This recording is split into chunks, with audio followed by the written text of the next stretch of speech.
Éco-conception, bonjour. Un point sur lequel nous sommes évidemment tous d'accord, c'est que nous devons, en tant que propriétaires d'animaux domestiques, contrôler, exercer un contrôle rigoureux des naissances de nos animaux domestiques. Le contrôle doit être à la fois qualitatif et quantitatif. Quantitatif, eh bien, il faut limiter le nombre de naissances, car, notamment chez les chiens et les chats, si ce contrôle n'est pas effectué, nous aurions très vite beaucoup trop d'animaux, et donc beaucoup trop d'animaux dont il serait difficile de s'occuper. Qualitatif, cela signifie aussi que les naissances ne doivent pas se produire au hasard, il faut qu'elles soient le résultat d'accouplements réfléchis et voulus par les propriétaires. Donc, c'est clair, nous devons exercer un contrôle rigoureux et sérieux des naissances ou des naissances de nos animaux domestiques. Pour interdire la reproduction de la chienne, il existe deux méthodes principales, ce que l'on appelle la stérilisation et ce que l'on appelle la castration. Attention, très souvent ces deux termes sont confondus. On trouve même sur Internet des sites pour prétendre que la castration concerne les chiens, alors que la stérilisation est la même chose que la castration, mais pour les chiennes. C'est complètement faux.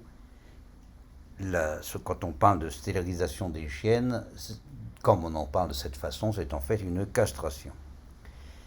Vous devez absolument bien distinguer ces deux méthodes. Certes, l'une et l'autre permettent de contrôler ou de limiter ou d'interdire la reproduction de la chienne, mais elles n'ont absolument rien à voir l'une avec l'autre. C'est ce que nous allons essayer de vous faire comprendre. Mais avant de commencer, un petit rappel concernant l'appareil génital de chien.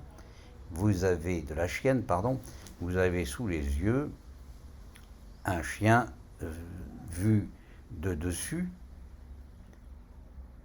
et on a représenté, vous voyez les ovaires, vous avez deux ovaires, un de chaque côté bien sûr, qui à l'aide d'un petit filament se dirige, est relié à ce qu'on appelle la corne utérine.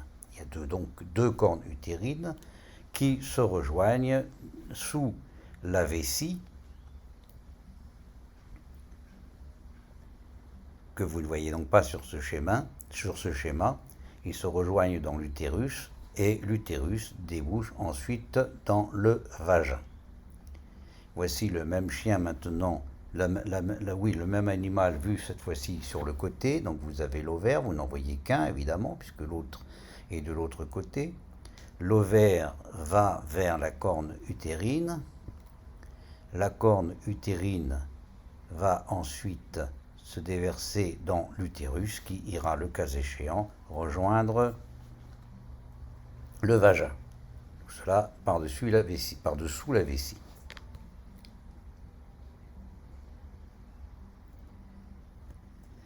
Pour qu'il y ait reproduction, vous le savez, il faut qu'il y ait rencontre entre un spermatozoïde provenant du mâle et un ovule provenant de la femelle. Donc toute méthode qui permet d'empêcher le spermatozoïde de rejoindre l'ovule, eh bien, permet d'interdire la reproduction. Les ovules, chez la chienne, sont contenus dans les ovaires, que vous avez représentés encore une fois en haut à gauche sur votre schéma.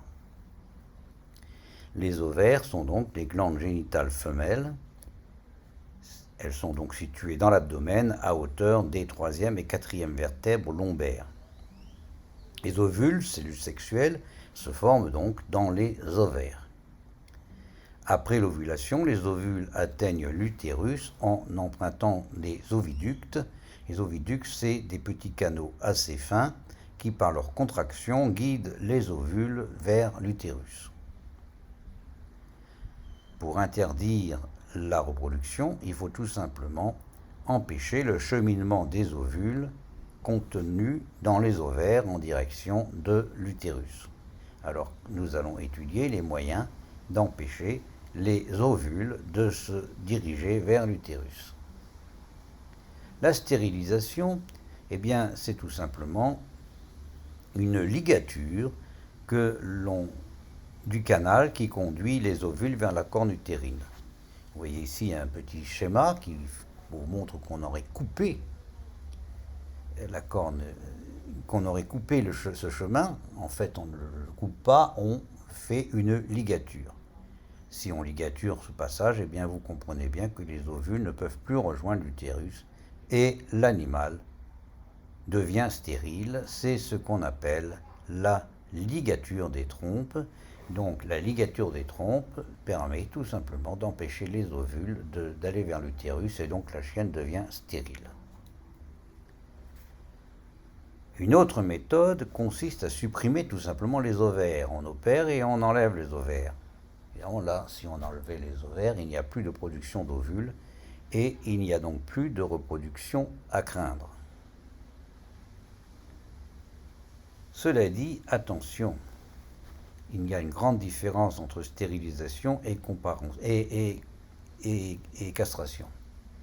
C'est que ce que le public ne sait pas toujours, c'est que, bien entendu, les ovaires produisent les ovules, mais ils produisent aussi un certain nombre d'hormones, d'abord toutes les hormones qui sont responsables de l'apparition et de la conformation, de la réalité des caractères sexuels principaux, mais aussi d'autres hormones qui permettent à l'animal d'exprimer sa vitalité, etc., etc.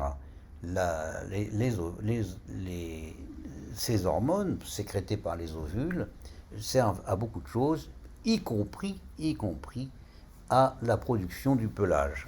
On sait très bien que la production du pelage est essentiellement le fait de la testostérone qui se trouve aussi produite en partie par les ovaires de la femelle.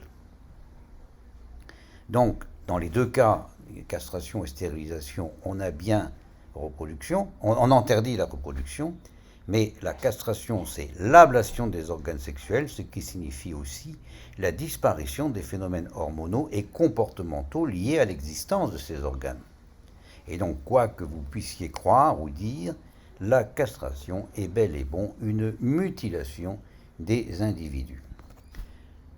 Tout au contraire, la stérilisation n'est en rien une mutilation puisqu'elle conserve les organes génitaux intacts.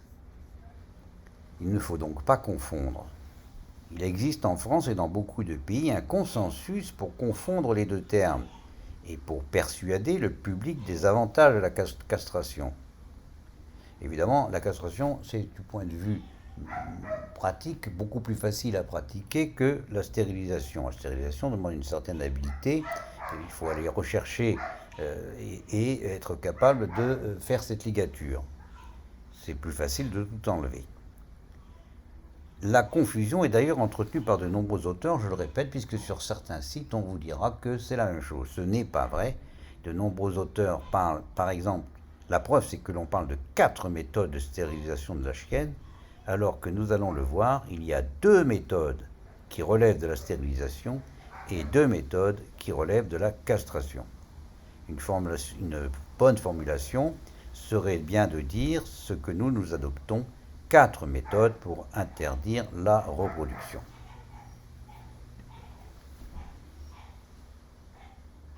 La castration est beaucoup plus drastique et invasive que la stérilisation. Les partisans de la castration vous expliquent que les organes supprimés empêchent des accidents ou des maladies telles que l'apparition de cancers, de tumeurs ovariennes, de l'infection évidemment utérine, les grossesses nerveuses, des tumeurs mammaires, etc. Évidemment que si la seule solution pour empêcher certaines maladies, c'est de couper les organes, pourquoi s'arrêter aux organes sexuels?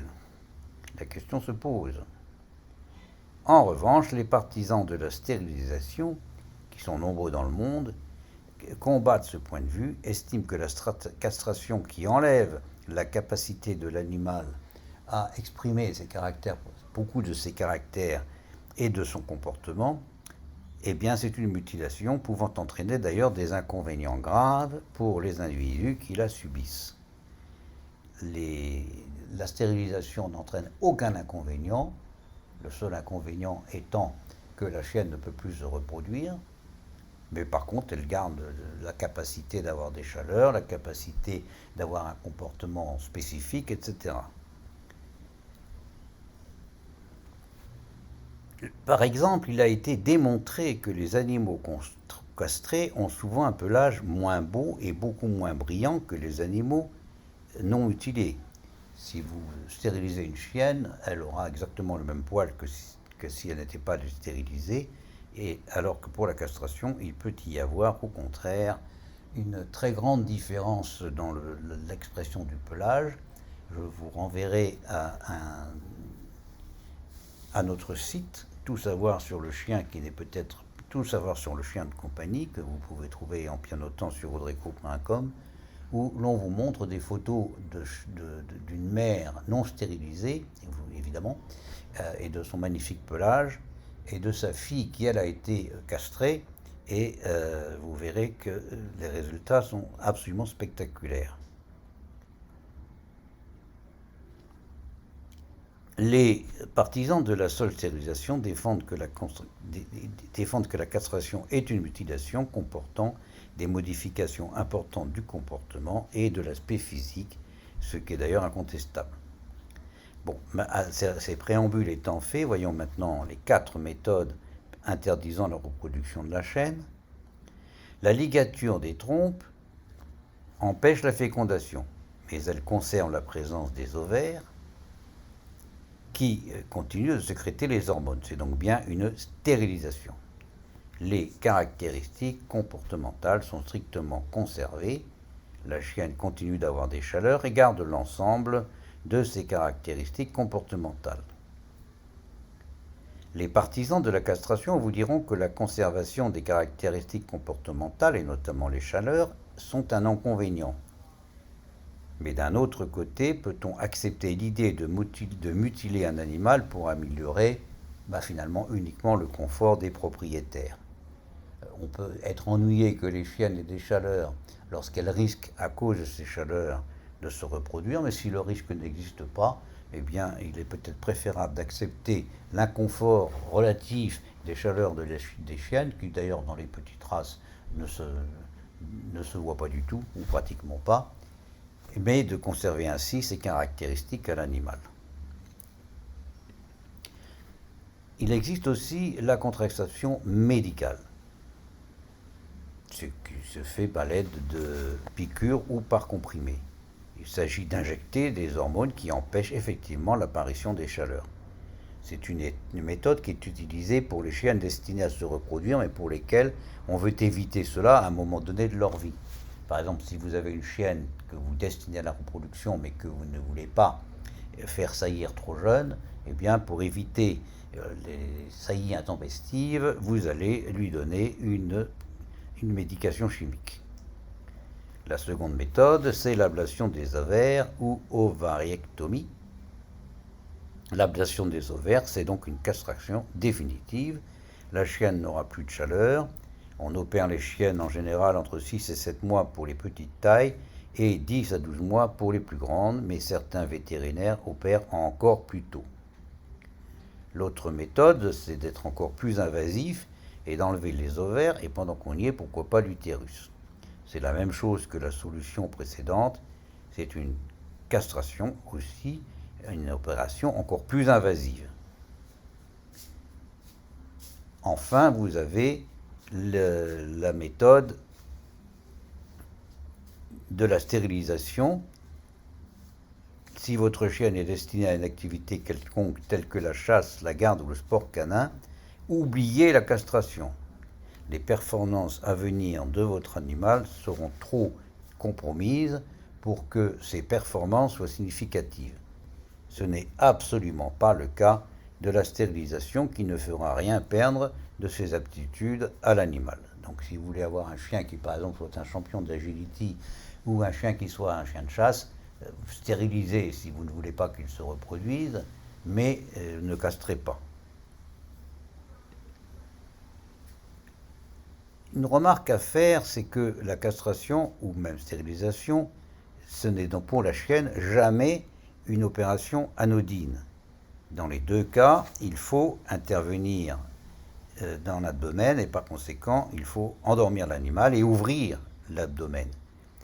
Vous verrez que c'est beaucoup plus simple chez le mâle, non pas dans les deux cas d'ailleurs. Pour le mâle, c'est plus facile de castrer puisque les testicules sont apparents et c'est également plus facile de stériliser. Donc la stérilisation des mâles est beaucoup plus simple, beaucoup moins invasive. Donc maîtriser les naissances par la stérilisation des mâles est donc beaucoup plus simple que de passer par la stérilisation des femelles. D'ailleurs, c'est tellement vrai que la stérilisation des femelles, c'est à réfléchir. Parce que l'opportunité de la stérilisation des femelles, compte tenu des modes de vie de nos chiens modernes, et notamment des chiennes de petite taille, qui ne sont pratiquement plus jamais amenés à vagabonder librement, qui sont sans cesse attachés et qui restent au domicile, l'utilité de la stérilisation, la castration, nous avons dit tout ce que nous en pensions, mais même de la stérilisation, ça se pose. En effet, pour la plupart des chiennes, une grossesse intempestive, c'est à peu près impossible. Autrefois, c'est vrai que beaucoup de chiennes vagabondaient d'une ferme à l'autre, etc.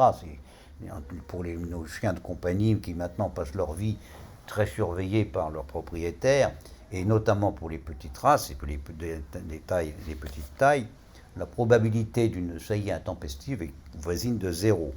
En revanche, l'opération, qu'il s'agisse de la stérilisation ou de la castration, mais il faut endormir et le risque n'est pas complètement nul. C'est donc une opération chirurgicale avec, de temps en temps, malgré tout, et même si on vous prétend le contraire, de temps en temps, je ne saurais pas vous dire dans quelle proportion, parce que naturellement, tous les partisans de la castration vous ne cacheront les chiffres, mais de temps en temps, l'opération se finit mal. L'animal peut subir une infection, par exemple, et peut même, par exemple, décéder. Donc, ça reste stérilisation ou castration, une opération chirurgicale. Une opération chirurgicale reste une opération. C'est à mettre en rapport avec les risques d'une opération qui, pour être limitées, n'en sont pas moins réels. Donc, si vous avez une chienne de petite taille appelée à mener une vie de compagnie, est-il bien nécessaire de la castrer ou de la stériliser? La question reste posée. Enfin, si vous voulez aller plus loin, je vous rappelle que vous pouvez aller sur notre site audreco.com. Sur audreco.com, vous avez 2 blogs et vous pouvez choisir le blog Mon chien. Et dans ce blog, vous avez un article ici qui s'appelle Castration et pelage, qui développe ce que je viens de vous expliquer dans cet article. Les liens pour aller sur ce site étant dans le descriptif. Je vous remercie de votre attention et je vous dis à très bientôt.